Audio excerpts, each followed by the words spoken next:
The Quarantine Sessions podcast with J. Cole.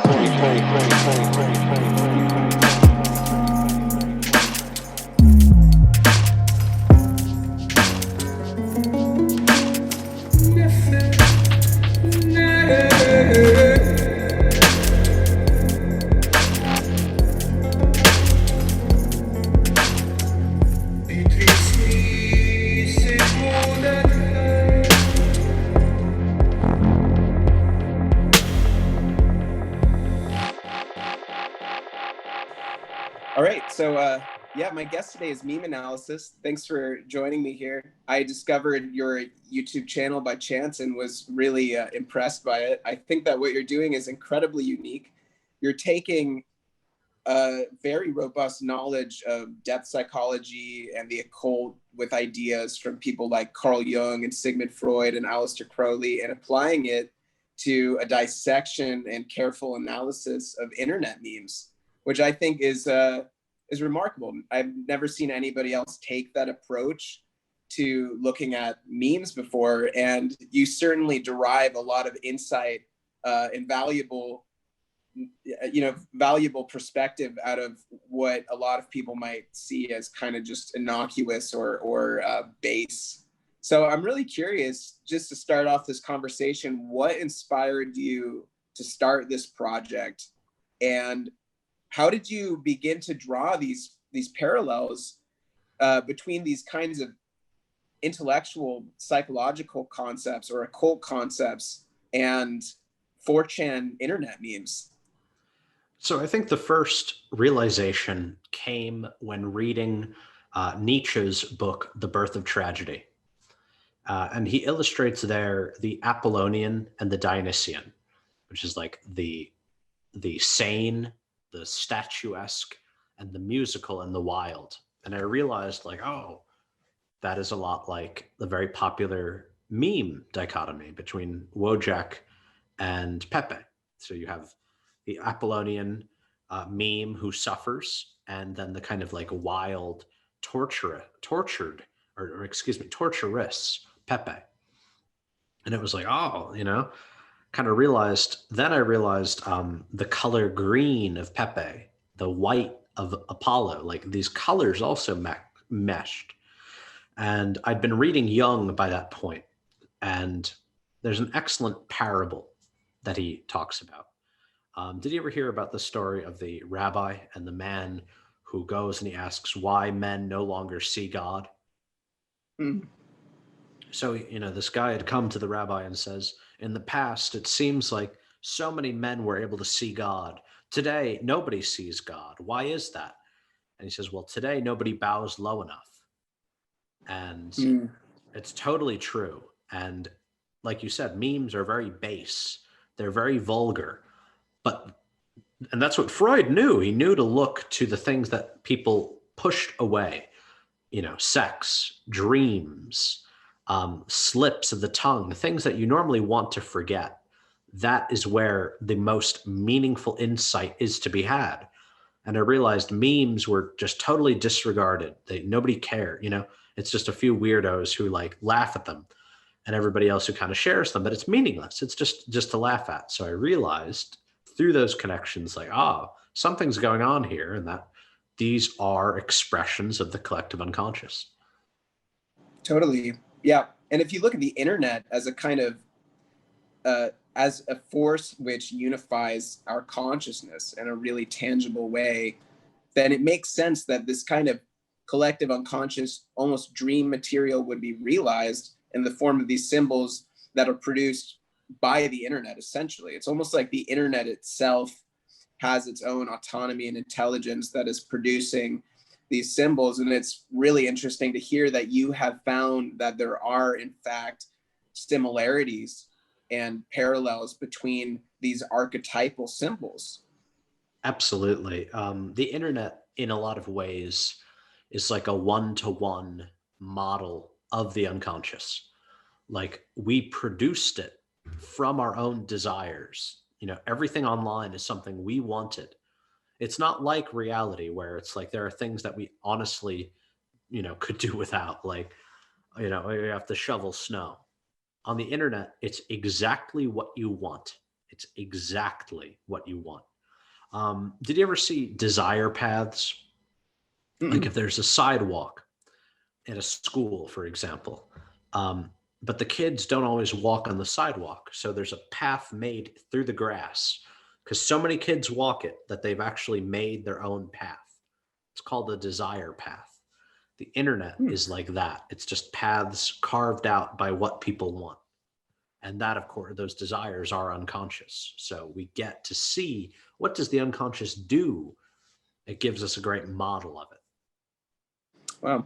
So you seem to be taking very much a large view in regards to how the internet manifests within the collective unconscious as a whole. But do you think that it could actually have utility in regards to individual psychotherapy as well, to see how people participate in the internet, what sort of content that they create, share, and consume, and how that relates to a particular individual's desire systems and projections of their own consciousness?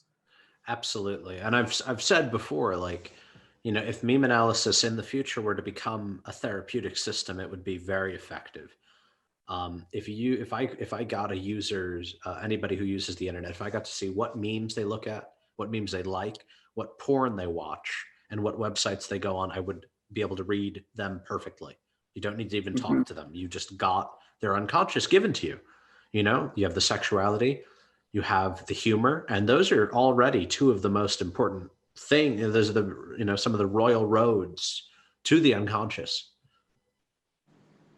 Fascinating. Yeah, I would love to see you develop that into some kind of therapeutic model in the future. Maybe. I'm not sure. I think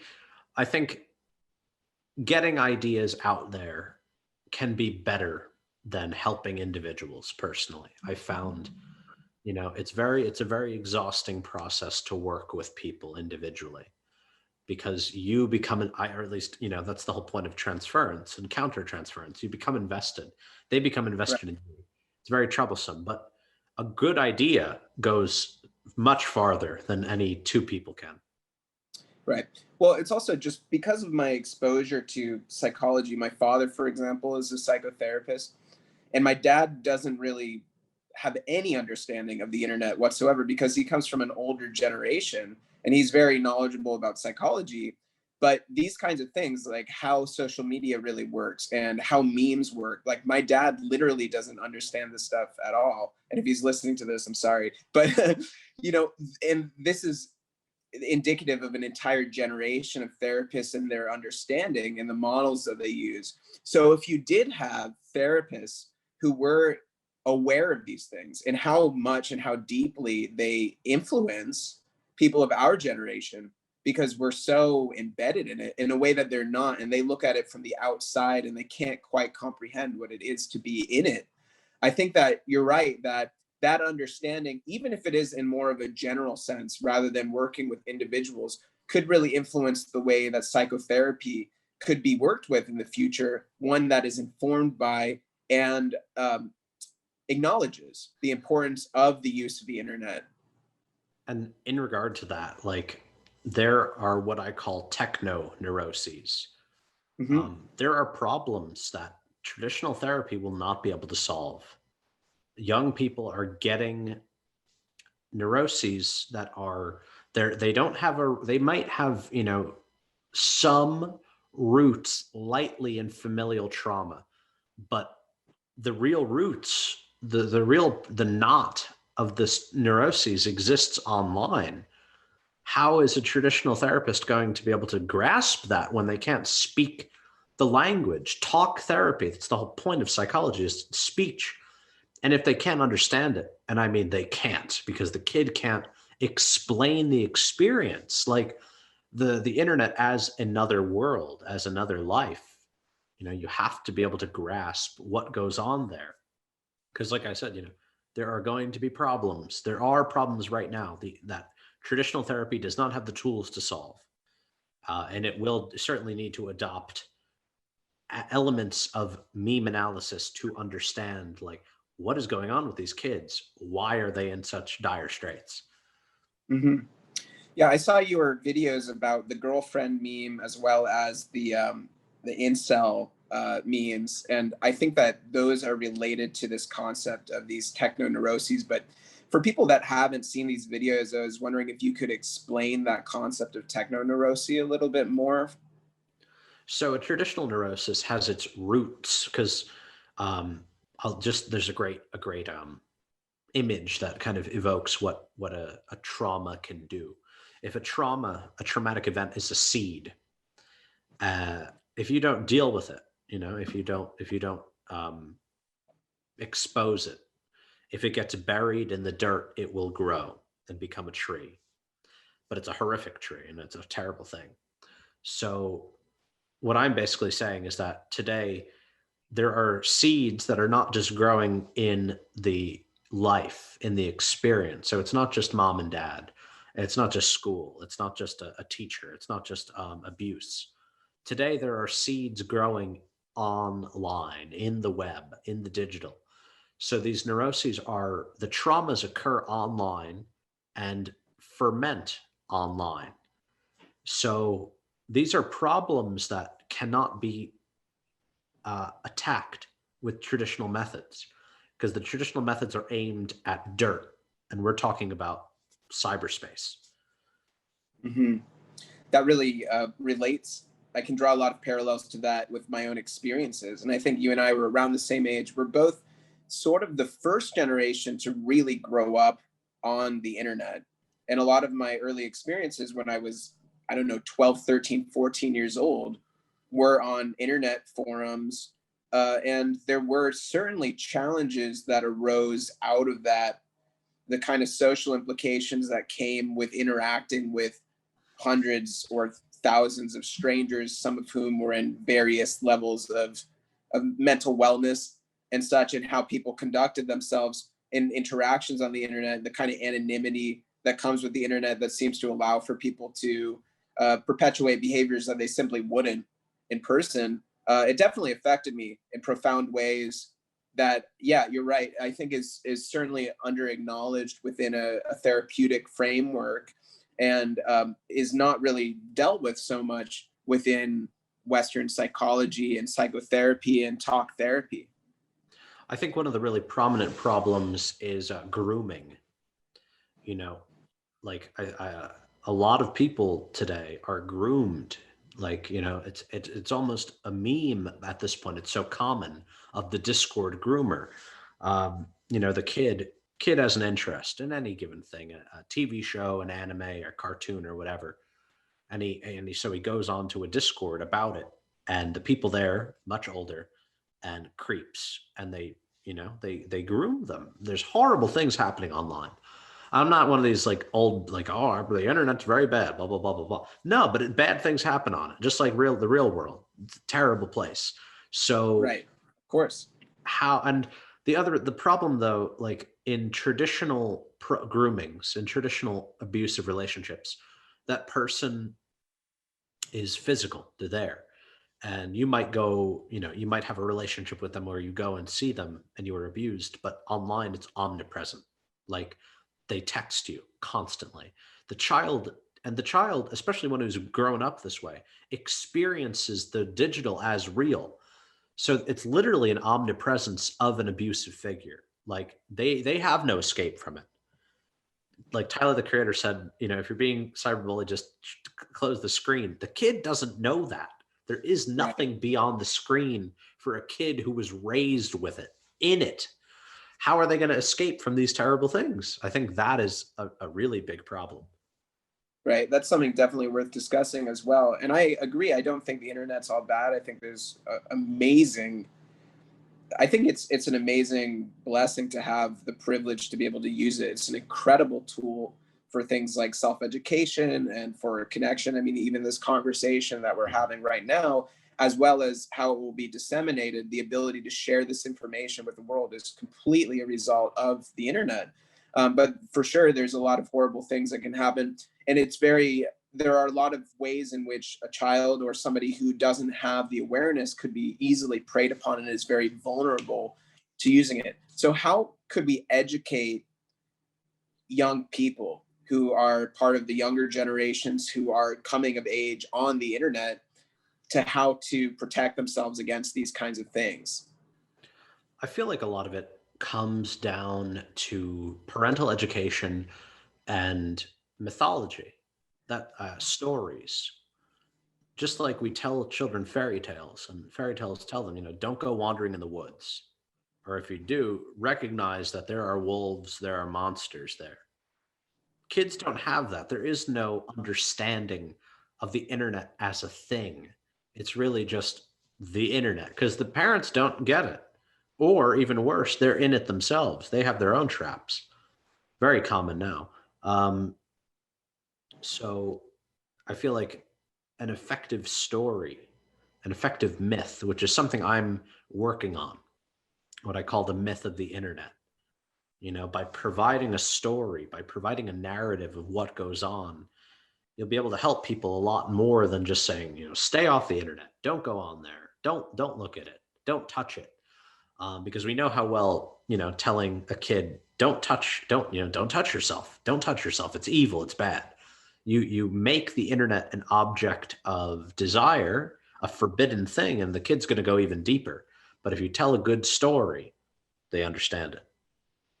Right. And this approach really parallels a lot of the big issues in general, for example, drug use or whatever, whereas, abstinence or forbidding something has never really worked as an approach, rather proper education. So don't say to a kid, don't use the internet, it's bad. And I did know kids when I was growing up who had parents like that, and they ended up sometimes in the worst scenarios in regards to internet usage and just, malfunction in general.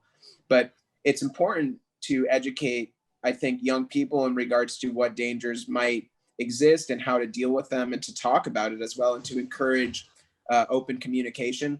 And you're right, when I was growing up and using the internet, when I was, a young teenager, my parents really had no idea about what was going on, what that experience is.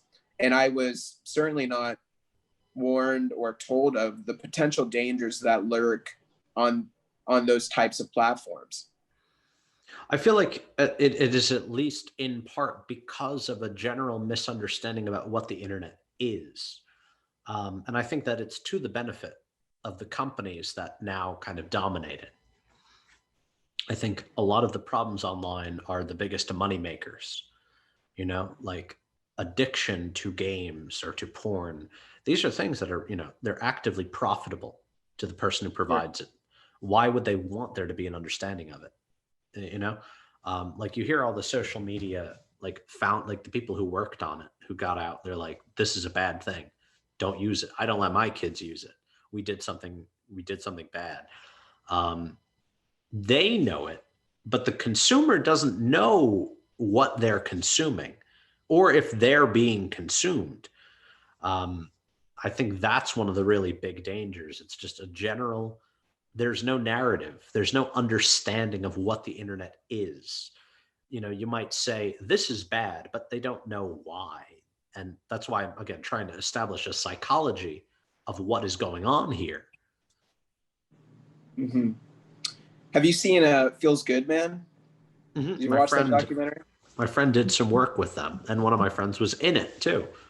Cool. He was the I thought it was Pepe great. auctioneer. Nice. Yeah, I thought it was a really fascinating movie. And I mean, you're very knowledgeable in this subject, but I have never really been on 4chan in my life. And I found it just a fascinating account of what kind of goes on, as well as this concept of meme magic, which you've spoken of, which is how these memes are not just these innocuous little symbols, but can really directly impact and influence the outcome of reality off of the internet as well. For example, the Pepe the Frog meme certainly played a role in the election of Donald Trump, which of course influenced, global events and global conditions worldwide. So something as small and innocuous as a little frog meme that is just like this weird thing that a very strange and small subculture of people share actually had a tremendously powerful impact. And I'd love to talk to you more about meme magic, because it's something that you've spoken of in your videos and something I'm pretty fascinated about.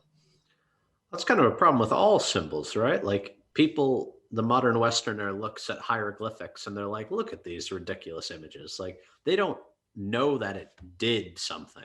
It actually did something. Like the god Thoth, you know, the creation of symbols, of letters, has always been a magical act. Odin, Thoth, and I think probably Hermes. Yeah. When they create language as written, a written language, like they're doing magic. Um, and it's only through the kind of scientific rationalism that we have gotten rid of that understanding. In the past, it was known that words had power, taboo had a meaning. But only through the kind of Western Enlightenment rationalism did we realize, like, no, everything means nothing unless we say so. We are the peak, our ego, we are the one thing. There is no power beyond what we give. But it's not true. Images, symbols, words are the most powerful things, far more powerful than our thoughts, far more powerful than rational thinking. That's why they're powerful. They are powered, energized by irrational drives. So memes are the modern hieroglyphic, the modern symbol. Because we have no collective shared symbolism, it just doesn't exist. Memes are that thing. The fact that people from other countries and countries all around the world can laugh at the same meme, that we can all share the same images, that is astounding. And it indicates a collective unconscious, because if we go with Freud, we laugh at things because it tickles our unconscious. It evokes something repressed. The fact that collectively we can all laugh at something says we have a generally similar unconscious. Mm-hmm. Yeah, and it does seem to be universal to at least to a degree. I can't speak too much on Chinese culture or these other cultures that I simply don't have access to because of language barriers. But in my own experience, definitely people from many countries and many different cultures sharing the same kinds of memes and finding them engaging and entertaining.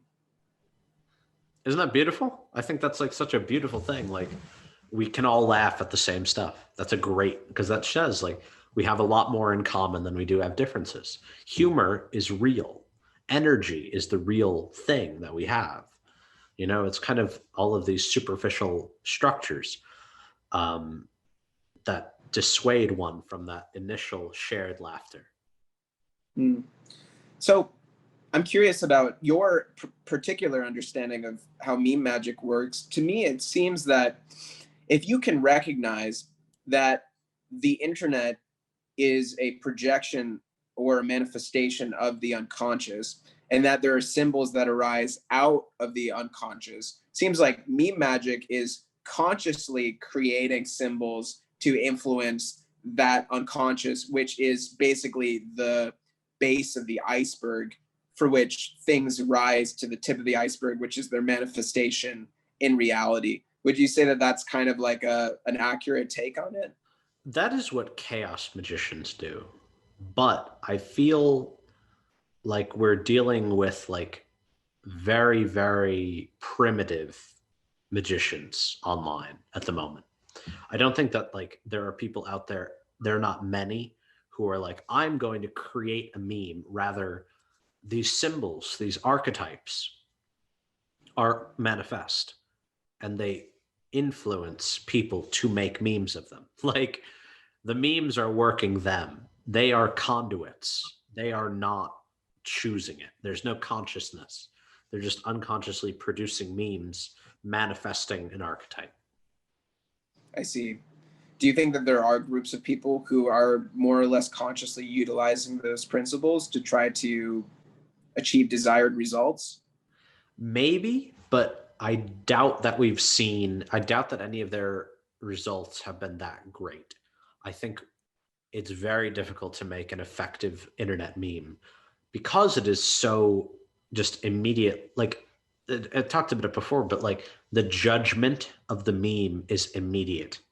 It's like either this meme will fail or it will succeed.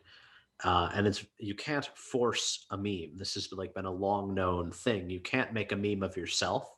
You can't make a meme forced. So a magician is automatically trying to force a meme, So I feel like it's kind of bound to fail, but I do think it's possible. I just doubt that we've seen any major products yet. Right. Yeah, I think that's true. It's basically impossible to manufacture a meme, and they seem to just arise spontaneously, sort of out of the soup of the internet and the soup of the collective unconscious. Exactly. There, you can't demand it. Hmm. So, in regards to memes today, are there any that hold your interest particularly that you think are of particular importance or fascination? Doge, I think Doge is very important, Hmm. especially with Dogecoin. I think Sure. Dogecoin, super important um, element. Something I've talked about is that Doge is one of the only memes that has made it um, over a kind of meme aeon. Like the memes have their own aeons. Like we went from the very early period, and it was to me classical, relatable memes, which are like lolcats or like demotivationals. They're things that anybody can laugh at. A funny image of an animal, anybody can laugh at it because it's funny to anybody. But then after that period, you have surreal memes. And Doge was originally a surreal meme. Rather than the top text, bottom text of those classical relatable memes, we got into text all over the image, more like a stream of conscious. It's literally deconstructing that old form, and so that was the beginning of the surreal meme. Like I'm trying to. There's not really any good examples because they're weird. There's not that many like major characters. Like there's like call one orang or just the head. Those are major ones. That then moved away from that into surreal, or excuse me, into ironic memes, which the letter B was a big part of it. Like just mocking things. It was much crueler, much meaner, and Doge made it over. He was he was the surreal meme, but then made a return in an ironic meme. And the ironic memes are taking the top text, bottom text from the relatable memes and putting them into a new context, which is how you got the meme bottom text, just having those words. It's deconstructing old literature, really. If you look at memes as literature, there are very clear movements and shifts. Um, and what one might say, this is a fool's errand to try and read what's going on, but I think that it's very fascinating. There's a lot to be learned just by looking at what does a meme mean? If you look at a meme, like what era is it? Is it a contemporary one? Is it a vintage one? What movement is it a part of? There are distinct flows of information. Fascinating. So, with in regards to Dogecoin, I'm curious if you think that this is something that could hold a lot of precedence, because Elon Musk has spoken about Dogecoin with the perspective that it's so novel and it's so ridiculous that it's likely to become a sort of global currency because things trend towards the absurd. Would you agree with that? Yes, I think it is the meme coin, the first meme coin and the best meme coin. And what I noticed and what my prediction is essentially that Dogecoin is a very effective hedge for all future meme stocks. GameStop was a meme stock. It did very well. And you know what else did well when it did well? Dogecoin. When GameStop rose, Dogecoin rose. Every future meme stock, I guarantee you will see the success of Doge with it, because investing in Doge is investing in meme magic itself. Hmm. It seems like Dogecoin is kind of like it is like the coin of the internet. Bitcoin, for example, it is an internet coin, but in a very different way, whereas it's kind of part of more of the infrastructure. Whereas Dogecoin, it sort of like memes arose out of the internet itself. It's like a byproduct of the internet. So if you're investing in Dogecoin, you're kind of investing in the internet in a lot of ways, in the kind of user sense. Absolutely. Um, you know, I've said the market itself operates on mimetics. So when you invest in a coin that recognizes that, you are investing in the future of the market. I'm curious about your take on memetics in general. Have you observed any kinds of predictable trends in regards to how memes proliferate in general and the psychological functions of that? Absolutely. If you, and I've actually made some predictions that were effective. It came true. I've recognized trends in the past years ago that happened, all recorded.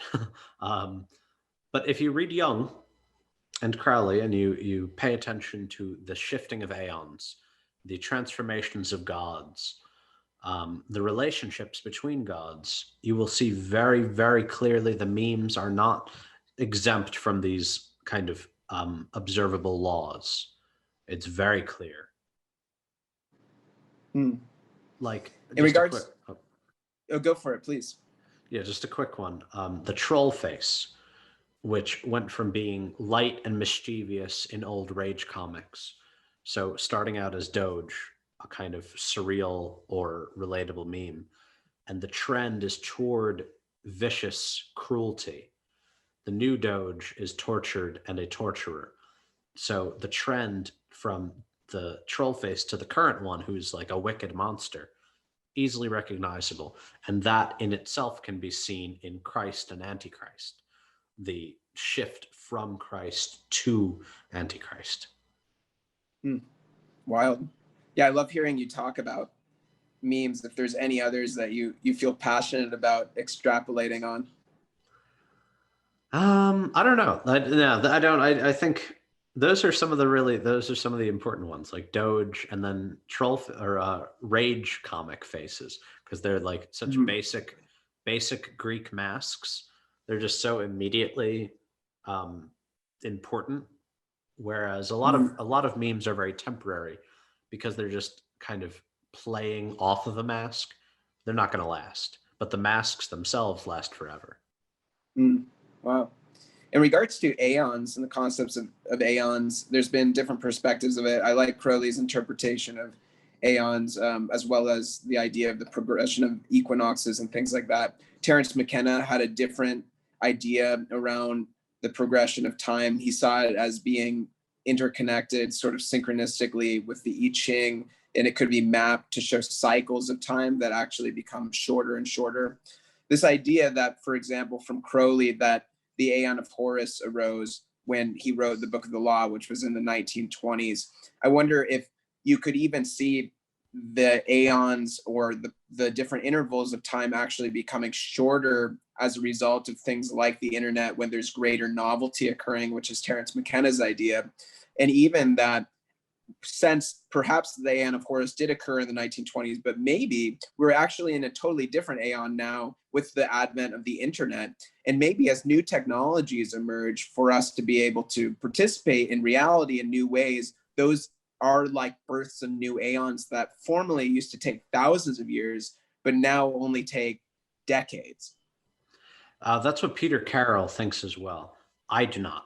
I am a traditionalist. I agree with Crowley. Okay. I think personally, you know about Muhammad and the Mecca, how the Mecca used to be full of idols that all the different merchants in Medina, is it Medina? I think Mecca is in Medina. All the merchants had their own god, like hundreds and thousands of gods, all these idols. And to me, that is what the accelerated present looks like. There are always periods at these shifting points between the aeons where it's pure chaos and acceleration, but it is precipitating all that madness into one singular form.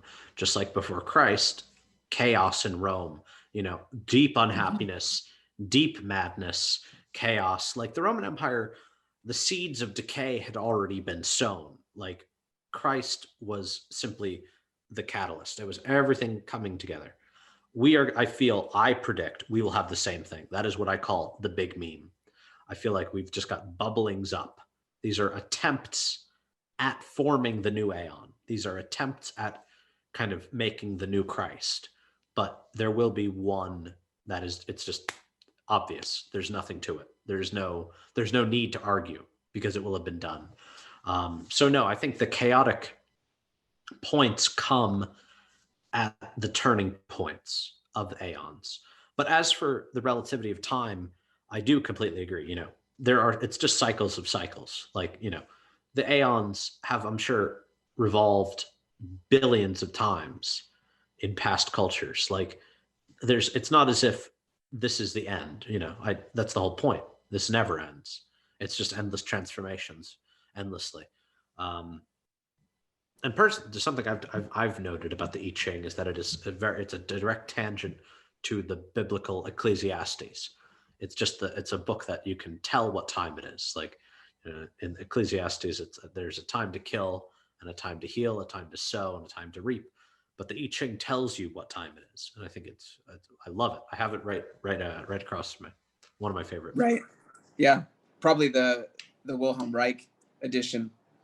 Yeah, that's my favorite one. A beautiful one. Beautiful. I like Hinton. David Hinton has a really good one too. I enjoyed it. Cool. Yeah, I'll definitely check that out.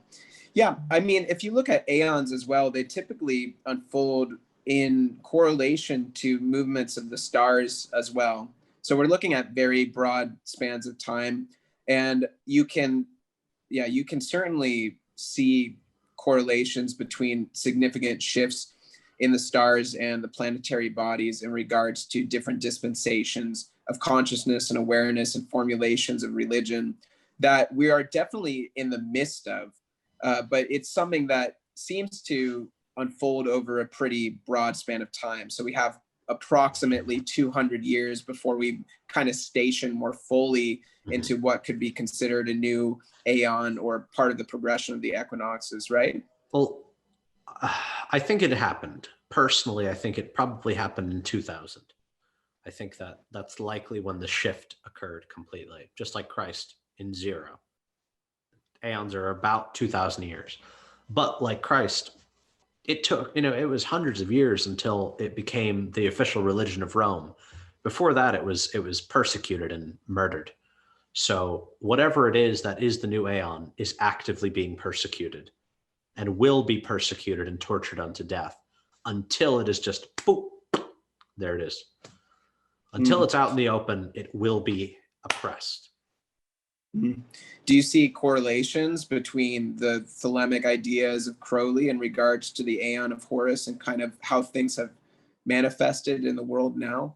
Absolutely. I think we are seeing uprisings of crowned and conquering children often now. I think the GameStop event was just a perfect example of it, where young people working against hedge funds were able to wield some of their power utilizing mimetics.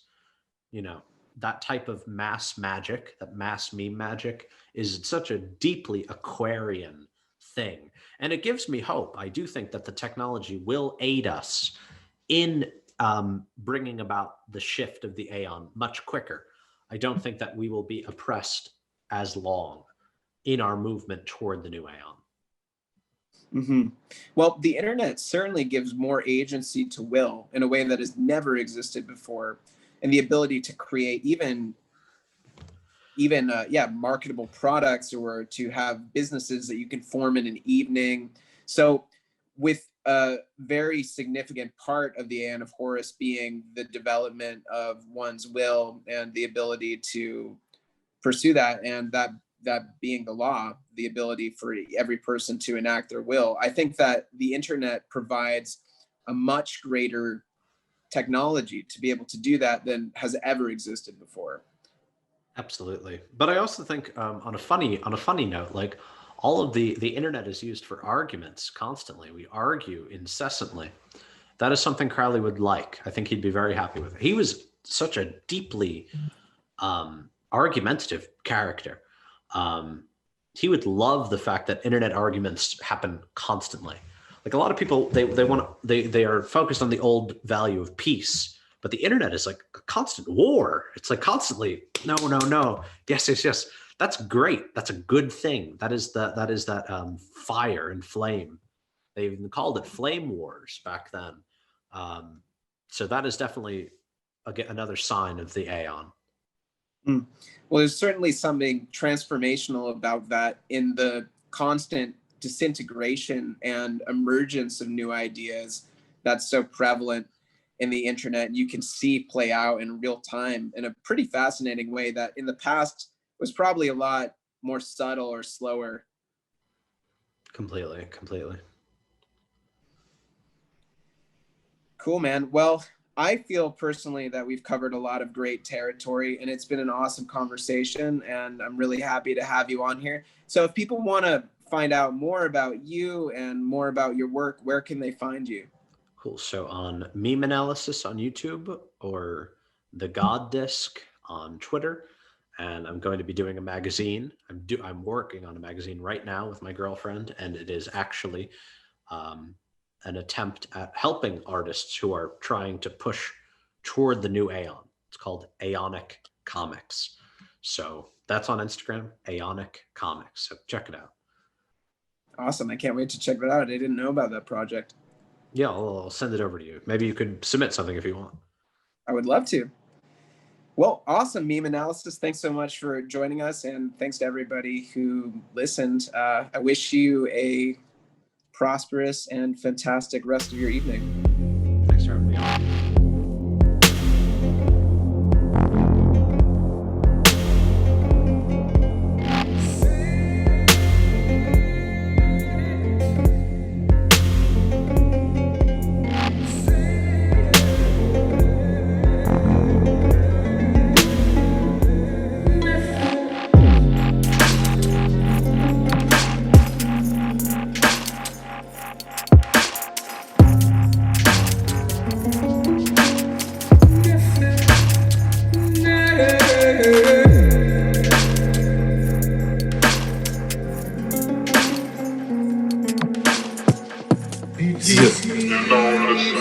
The Quarantine Sessions podcast with J. Cole.